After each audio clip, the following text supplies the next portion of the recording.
नमस्कार. पुन्हा एकदा सर्व विद्यार्थी मित्रांचं नवीन व्हिडिओमध्ये स्वागत आहे.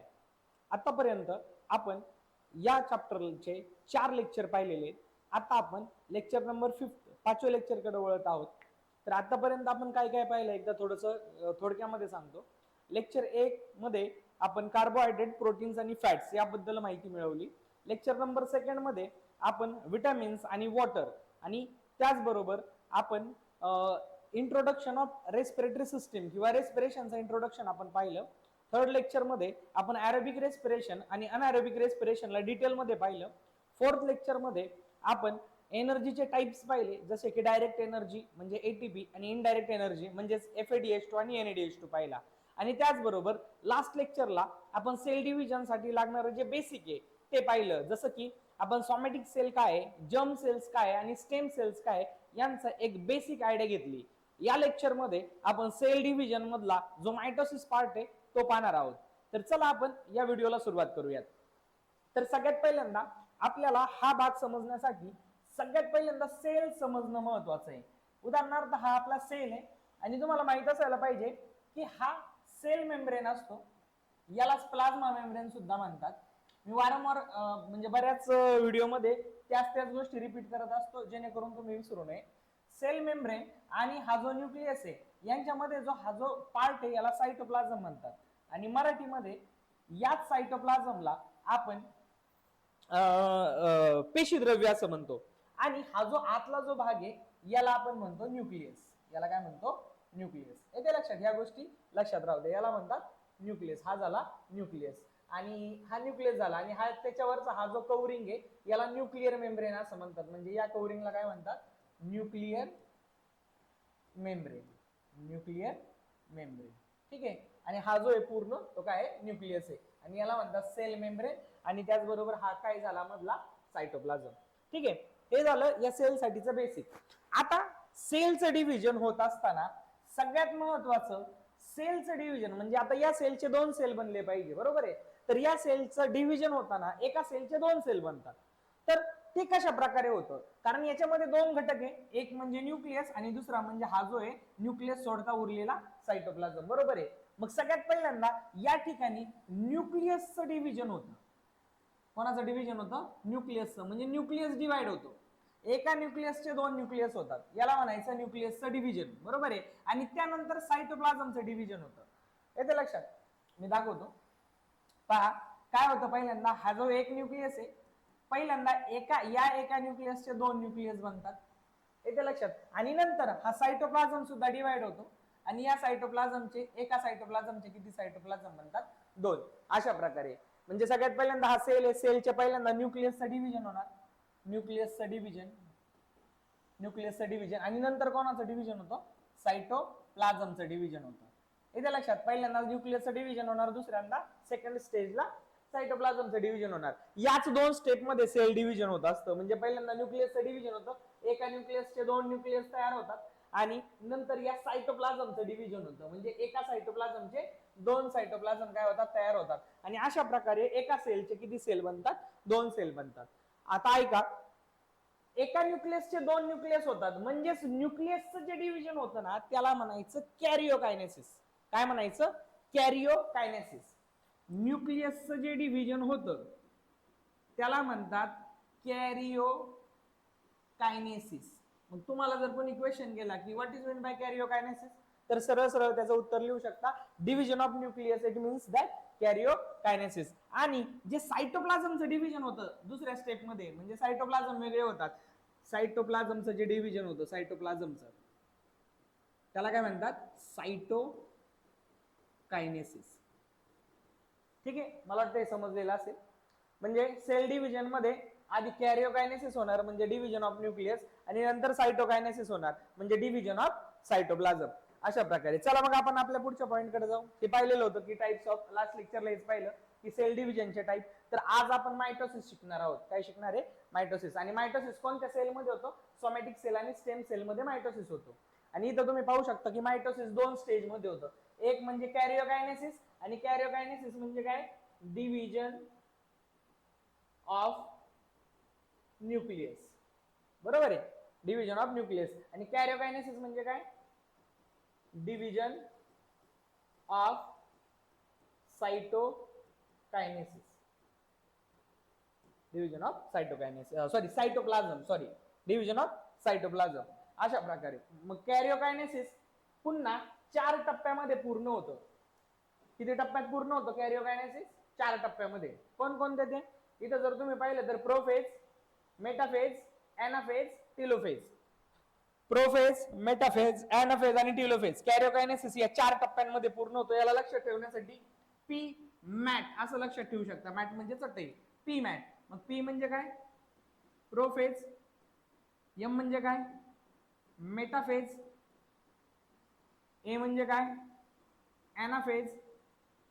आणि टी म्हणजे काय? टेलोफेज. अशा प्रकारे या 4 स्टेप मध्ये न्यूक्लियसचं डिव्हिजन होतं, म्हणजेच कॅरिओकायनेसिस होत असतो. चला मग आपण जास्त वेळ न घालवता मायटोसिसला सुरुवात करू. मग मायटोसिस मध्ये सगळ्यात पहिल्यांदा आपण कॅरिओकायनेसिस पाहणार या 4 स्टेप मध्ये आणि नंतर सायटोकायनेसिस पाहणार आहोत. आता पहा मायटोसिसचं पुन्हा काही इंट्रोडक्शन लिहून ठेवलंय की somatic cell and stem cell are divided by mitosis. माहिती आहे आम्हाला की मायटोसिसच्या मदतीने सोमॅटिक सेल आणि स्टेम सेल डिवाइड होतात त्या मेथडने. आणि mitosis is completely through 2 main steps. Mitosis ही कंप्लीट होते 2 स्टेप मध्ये, हे पण माहिती आहे. एक म्हणजे कॅरिओकायनेसिस मध्ये कंप्लीट होते आणि कॅरिओकायनेसिस मीन्स डिव्हिजन ऑफ न्यूक्लियस, हे सुद्धा माहिती आहे. बरोबर आहे. आणि कॅरिओकायनेसिसचे पुन्हा किती स्टेप तयार होतात? 4 स्टेप. आत्ताच पाहिलं पी मॅट म्हणतो आपण याला. Prophase, metaphase, anaphase, telophase. P MAT हे विसरू नका. ठीक आहे. याच सिक्वेन्सनी ही प्रोसेस पूर्ण होते. आणि त्यानंतर जेव्हा का न्यूक्लियसचं डिव्हिजन झालं त्यानंतर सायटोकायनेसिस होतो. आणि सायटोकायनेसिस म्हणजे काय? तर cytokinesis means division of cytoplasm. म्हणजे न्यूक्लियसचं डिव्हिजन झाल्यानंतरच सायटोप्लाझमचं डिव्हिजन होतं, म्हणजे सायटोकायनेसिस होतं. तर सिंपल आहे. हा आता आपण कुठं पहा, आपण कॅरिओकायनेसिस पाहतोय आणि कॅरिओकायनेसिस मधली प्रोफेज पाहणार, त्यानंतर मेटाफेज पाहणार, एनाफेज पाहणार आणि टेलोफेज पाहणार. हे महत्वाचे स्टेप आहे. बरं, आता प्रोफेजला सुरुवात करण्याआधी मी तुम्हाला सांगतो की याच्यामध्ये जे काही गोष्टी आहेत त्या तुम्हाला थोड्याशा समजून सांगण्याचा प्रयत्न करतो. हा आपला सेल आहे. हा काय आहे? सेल आहे. आपण याचा कलर चेंज करू जेणेकरून दिसायला जे लक्षात राहील आपल्या.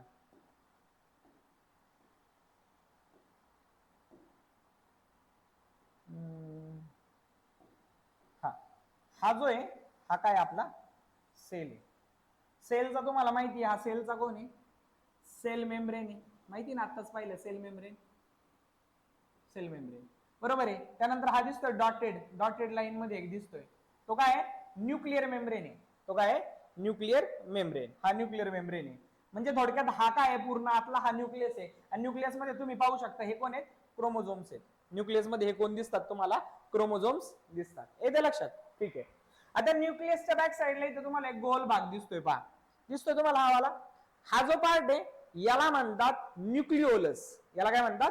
न्यूक्लिओलस. हा जो गोल भाग दिसतोय याला म्हणतात न्यूक्लिओलस. न्यूक्लियस मध्ये असलेला न्यूक्लिओलस. ठीक आहे. आणि त्यानंतर इथं तुम्हाला दिसतंय पहा एक फटाक्यांसारखा पार्ट दिसतोय तुम्हाला हा वाला. ठीक आहे. याला म्हणतात सेंट्रिओल. याला काय म्हणतात? सेंट्रिओल. याला म्हणतात सेंट्रिओल. ठीक आहे. मी काय काय सांगितलं ते महत्वाचे मुद्दे आहेत पहा. हा पूर्ण सेल आहे. सेल मध्ये हा कोण आहे? न्यूक्लियस आहे. म्हणजे न्यूक्लियसचा न्यूक्लिअर मेम्ब्रेन आहे. हा न्यूक्लिअर मेम्ब्रेन आहे.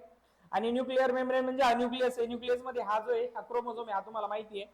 आणि त्याच्यानंतर हा जो वाटाण्यासारखा गोल भाग दिसतोय याला आपण काय म्हणतो? न्यूक्लिओलस म्हणतो. काय म्हणतो? न्यूक्लिओलस म्हणतो. आणि तुम्ही जर नीट बघितलं तर हे जो हा जो पार्ट आहे, हा जो फटाक्यासारखा भाग दिसतो याला आपण म्हणतो सेंट्रिओल. काय म्हणतो? सेंट्रिओल. एवढ्या गोष्टी लक्षात राहू द्या. ठीक आहे. आता बघा काय होतं प्रोफेज मध्ये. काय होतं सगळ्यात पहिल्यांदा प्रोफेज मध्ये? काय होतं? Condensation of chromosome starts. हे जे क्रोमोझोम्स आहेत ना हे कंडेन्स व्हायला सुरुवात होते. कंडेन्स म्हणजे काय? आपल्या भाषेमध्ये गुंडाळायला सुरुवात होते. म्हणजे हे जे क्रोमोझोम आहेत ना हे डीएनएच्या फॉर्म मध्ये असतात. ठीक आहे. डीएनएच्या फॉर्म मध्ये असतात म्हणजे असे सुट्टे सुट्टे असतात थोडक्यात. आणि जेव्हा का प्रोफेजला सुरुवात होते तेव्हा हे जे डीएनए आहेत यांना गुंडाळायला सुरुवात होते आणि यांच्यापासून काय बनायला लागतात? क्रोमोझोम्स तयार व्हायला लागतात. आणि हे गुंडाळत असताना हे कसे होतात? दे बिकम शॉर्ट अँड थिक. म्हणजे हे डीएनएच्या रूपामध्ये असतात आणि हे गुंडाळून काय तयार व्हायला लागतात, क्रोमोझोम तयार व्हायला लागतात, आणि ते क्रोमोझोम तयार होत असताना they become short and thick. येते लक्षात. पुढं they start to appear with their pairs of sister chromatids. आणि ते क्रोमोझोम बनवत असताना लक्षात घ्या, इथं दोन गोष्टी आहेत बरं का, पुन्हा एकदा इथं दोन गोष्टी आहेत. एक सगळ्यात महत्वाची की तुम्हाला हे माहित पाहिजे की सेलमध्ये किती क्रोमोझोम्स असतात, 46 आपल्या ह्युमन बिंगच्या. मात्र हे जे 46 क्रोमोझोम्स आहेत हे आपल्या सेलमध्ये एकटे नसतात, यांच्या बरोबर पेअरिंग असते. यांच्या बरोबर काय तयार होते, पेअर तयार होते. आणि या पेअरला आपण काय म्हणतो, होमोलोगस पेअर. अशी जोडीने येतात नाही, म्हणजे टोटल 46 क्रोमोझोम म्हणजे अशा किती पेअर तयार होतील, 23 पेअर्स तयार होतील. आणि या जोडीला आपण काय शब्द वापरतो हे महत्वाचं आहे, होमोलोगस पेअर. या जोडीला काय म्हणतो आपण, होमोलोगस पेअर. या जोडीला अशा होमोलोगस पेअर, यांना काय म्हणतो, होमोलोगस पेअर. येते लक्षात. परंतु जेव्हा क्रोमोझोम तयार होत असतात, तयार म्हणजे डीएनए पासून कंडेन्स व्हायला लागतात. डीएनए असतो तो गुंडाळून काय बनायला लागतात, पुन्हा क्रोमोझोम बनायला लागतात. अशा वेळी ते त्यांच्या बरोबर असं बॅक साइडला एक त्यांची सिस्टर क्रोमॅटिड बनवतात. प्रत्येक जण काय बनवतो, सिस्टर क्रोमॅटिड अशा प्रकारची. आपल्या भाषेमध्ये त्याला म्हणून बहीण जोडी. ही झाली त्याची सिस्टर क्रोमॅटिड, ही झाली याची सिस्टर क्रोमॅटिड. अशा प्रकारे सिस्टर क्रोमॅटिड तयार होतात त्यांच्या बॅक साइडला. लक्षात घ्या, हे दोघ जण सिस्टर क्रोमॅटिड आहेत आणि हे दोघ जण कोण आहेत, होमोलोगस पेअर. ही होमोलोगस पेअर आणि ही जोडी म्हणजे सिस्टर क्रोमॅटिडची. ही जोडी म्हणजे homologous pair, homologous pair, homologous pair. आणि ही म्हणजे काय, सिस्टर क्रोमॅटिड. ही गोष्ट लक्षात ठेवायची, यामध्ये कन्फ्युज व्हायचं नाही. मग they start to appear with their pair of a sister chromatid. आणि हे क्रोमोझोम पहा, इथं तुम्ही पाहू शकता, हे क्रोमोझोम त्याच्या सिस्टर क्रोमॅटिड बरोबर काय होतात, असे अपियर व्हायला लागतात. सिस्टर क्रोमॅटिड बरोबर अपियर व्हायला लागतात. समजतंय अशा प्रकारे.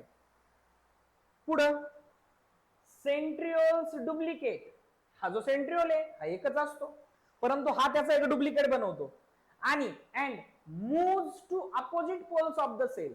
आणि या सेंट्रिओल हा स्वतःचा डुप्लिकेट बनवतो आणि हा काय करतो, या सेंट्रिओलला दुसऱ्या पोलकडे म्हणजे या अपोजिट साइडला पाठवतो. तुम्ही जर नीट पाहिलं तर इथं हात तिकडे सरकताना दिसतोय, म्हणजे हात पलीकडे चाललाय, या कोपऱ्याला चाललाय, हा इथं चाललाय, या पोलला चाललाय. म्हणजे हा जो सेंट्रिओल आहे ना, आता हा इथे येणार, इकडे येणार. मग काय सांगितलंय, प्रोफेज मध्ये काय होतं, सेंट्रिओल स्वतःचा डुप्लिकेट बनवतो आणि तो या पोलला इथे येऊन काय करतो, थांबतो. नंतर पुढे सांगितलंय की nuclear membrane and nucleolus start to disappear. आता न्यूक्लियर मेम्ब्रेन म्हणजे काय, हे वाला हा न्यूक्लियर मेम्ब्रेन काय व्हायला लागलाय, स्टार्ट टू डिसअपियर, हा गायब व्हायला लागलाय. आणि त्याचबरोबर हा जो न्यूक्लिओलस आहे हा सुद्धा काय व्हायला लागला, गायब व्हायला लागला, डिसअपियर व्हायला लागला. चला प्रोफेज मध्ये काय काय पाहिलं पुन्हा एकदा पाहू. सिंपल आहे, फक्त प्रोसेस समजून घ्या. सगळ्यात पहिल्यांदा हे जे क्रोमोझोम्स आहेत त्यांचं कंडेन्सेशनला सुरुवात झाली. कंडेन्सेशन ऑफ क्रोमोझोम स्टार्ट, बरोबर आहे.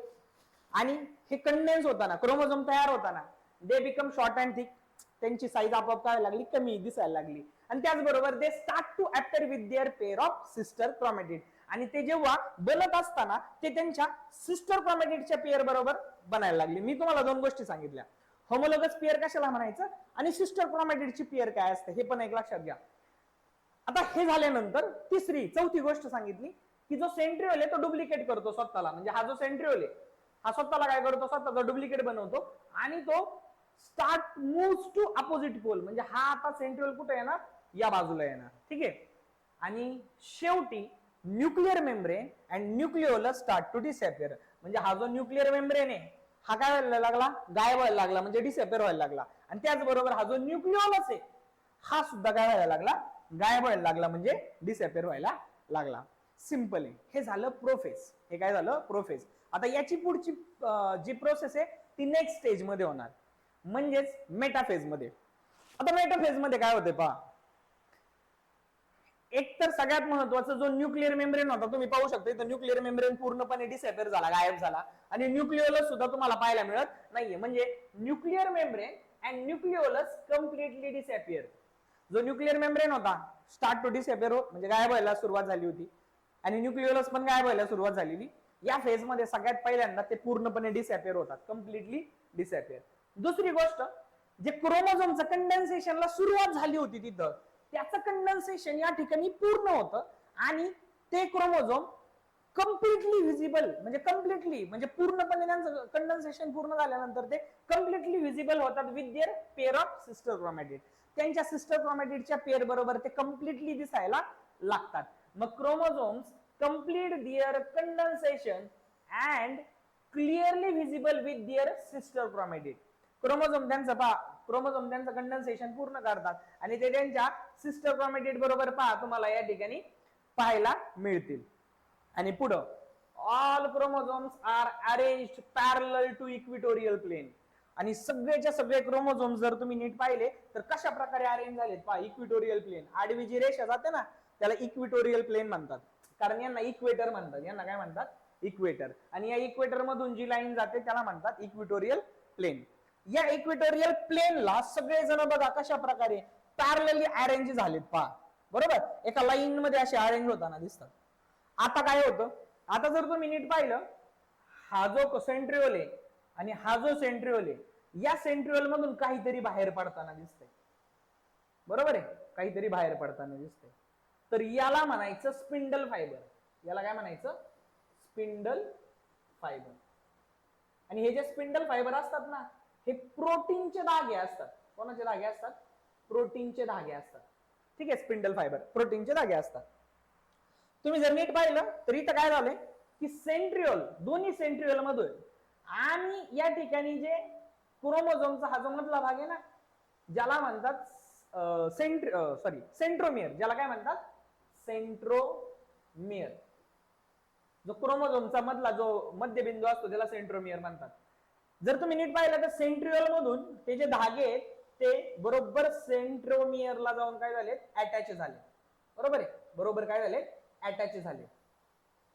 बरोबर, अटॅच झाले. हे शेवटी पाहायला मिळेल. Spindle fibres are form. याला म्हणायचं स्पिंडल फायबर. ठीक आहे, आर फॉर्म म्हणजे तयार झाले बिटवीन कोणाकोणामध्ये? सेंट्रोमियर मध्ये आणि सेंट्रिओल मध्ये. दिसतंय? सेंट्रोमियर मध्ये आणि सेंट्रिओल मध्ये जे स्पिंडल फायबर तयार झाले हे या प्रोसेस मध्ये होतं. आणि हे बोथ सेंट्रिओल म्हणजे दोन्ही सेंट्रिओल मध्ये तयार झाले. हे एकाच सेंट्रिओल मध्ये तयार नाही झालेले, दोन्ही सेंट्रिओल मध्ये तयार झाले. मला वाटतं हे समजलंय तुम्हाला. पहा पुन्हा एकदा की सगळे क्रोमोझोम्स सगळ्यात पहिल्यांदा जो न्यूक्लिअर मेम्ब्रेन आहे आणि न्यूक्लिओलस हा कम्प्लिटली डिसअपिअर झाला. एक दुसरी गोष्ट, क्रोमोझोम्स हे कम्प्लिटली क्रोमोझोम्सनी त्यांचं कंडेन्सेशन पूर्ण केलं. Chromosomes complete their condensation and clearly visible with the pair of sister chromatids. क्रोमोझोमनी त्यांचं कंडेन्सेशन पूर्ण केलं आणि ते क्लिअरली व्हिजिबल झाले त्यांच्या सिस्टर क्रोमॅटिडच्या पेअर बरोबर. आणि ऑल क्रोमोझोम्स आणि सगळे क्रोमोझोम्स कसे अरेंज झाले? इक्विटोरियल प्लेनला पॅरलल अरेंज झाले. आणि शेवटी काय सांगितलं की सेंट्रिओलने काय केलं? एक स्पिंडल फायबर तयार केला. कोणाकोणाच्या मध्ये? सेंट्रोमियरच्या आणि सेंट्रिओलच्या मध्ये स्पिंडल फायबर तयार केला. इथपर्यंत समजलं? ठीक आहे, हा झाला मेटाफेज. मेटाफेज नंतर आपण पुढच्या फेज कडे चाललोय, जी म्हणजे अॅनाफेज. काय? अॅनाफेज. आता अॅनाफेज मध्ये काय होते पहा. तुम्ही जर नीट पाहिलं तर तुमच्या लक्षात येईल. हा, इथं हे दोन्ही एका कलरचे पाहू शकता तुम्ही. बरोबर आहे. आणि नेक्स्ट स्टेप मध्ये तुमच्या लक्षात येईल पहा यांना सेपरेट केलंय. म्हणजे काय झालं असेल आपण इमॅजिन करू शकतो. सेंट्रिओलने इकडच्या भागाला, त्या सिस्टर क्रोमॅटिडच्या इकडच्या भागाला स्वतःकडे ओढलं आणि या सेंट्रिओलने इकडच्या भागाला स्वतःकडे ओढलं. या ओढाओढीमध्ये सिस्टर क्रोमॅटिड काय झाले? सेपरेट झाले. सिस्टर क्रोमॅटिड काय झाले?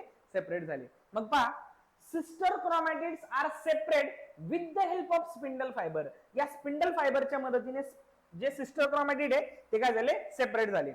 पुढे काय सांगितलंय की separated sister chromatids are called daughter chromosome. आणि हे जे सेपरेट झालेले सिस्टर क्रोमॅटिड्स आहेत ना, यांना काय म्हणलं गेलं? Daughter chromosomes. यांना काय म्हणलं गेलं पहा? Daughter chromosomes. येते लक्षात? आणि हे सिस्टर क्रोमॅटिड बनानाच्या आकाराचे दिसायला लागले. Bunch of bananas. म्हणून these chromosomes appear like bananas. हे क्रोमोझोम्स बनानाच्या आकाराचे दिसायला लागले. हे सगळं कोणामध्ये होतं? अॅनाफेज मध्ये होतं. आणि शेवटी टेलोफेज मध्ये काय होतं पहा, ते जे सेपरेट झालेले सिस्टर क्रोमॅटिड आहे, मी सांगतो तोंडी, सेपरेट झालेले सिस्टर क्रोमॅटिड आहे, याच्या भोवती न्यूक्लिओलस तयार होतो आणि त्याचबरोबर यांच्या भोवती सुद्धा काय तयार होतो? न्यूक्लियस तयार होतो. तुम्ही जर नीट पाहिलं तर न्यूक्लियस दोन न्यूक्लियस तयार झाले. एकाचे किती न्यूक्लियस तयार झाले? दोन न्यूक्लियस तयार झाले. आणि प्रत्येकाच्या न्यूक्लियसला ज्याचा त्याचा सेंट्रिओल आहे बा, याला पण याचा सेंट्रिओल आहे, याला सुद्धा याचा सेंट्रिओल आहे. मग याच्या भोवती न्यूक्लिअर मेम्ब्रेन पुन्हा येतो, याच्या भोवती न्यूक्लिअर मेम्ब्रेन सुद्धा पुन्हा येतो, आणि यांच्यामध्ये न्यूक्लिओलस सुद्धा, याचा न्यूक्लिओलस सेपरेट तयार होतो, याचा न्यूक्लिओलस सेपरेट तयार होतो. अशा प्रकारे हे टेलोफेज मध्ये पूर्ण होतं. मग पहा, separated chromosomes are start to डिकंडेन्स.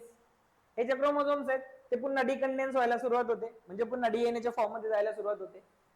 Nuclear membrane is form around each set of chromosome. प्रत्येक सेटच्या भोवती पहा न्यूक्लिअर मेम्ब्रेन काय व्हायला लागला? तयार व्हायला लागला. याच्या भोवती पण आणि याच्या भोवती पण. आणि या न्यूक्लिअर मेम्ब्रेन मुळे इथं दोन न्यूक्लियस तयार होताना तुमच्या लक्षात येतील, दोन न्यूक्लियस तयार झाले, बरोबर आहे. इथं पण न्यूक्लियस आणि इथं पण न्यूक्लियस, आणि दोन्हीही न्यूक्लियसला त्याचा सेपरेट सेंट्रिओल आहे. Two daughter nuclei are form. म्हणजे टू डॉटर न्यूक्लियाय, न्यूक्लियाय म्हणजे न्यूक्लियसचं अनेक वचन. एकापेक्षा जास्त न्यूक्लियस असेल तर न्यूक्लियाय असं म्हणलं जातं. तर न्यूक्लियसचं अनेक वचन काय आहे? न्यूक्लियाय. तर दोन न्यूक्लियाय तयार झाले. आणि त्याचबरोबर न्यूक्लिओलस ऑल्सो अपियर्स. आणि याच्यामध्ये न्यूक्लिओलस सुद्धा, तो जो वटाण्यासारखा भाग दिसतो ना न्यूक्लिओलस, तो सुद्धा अपियर होतो.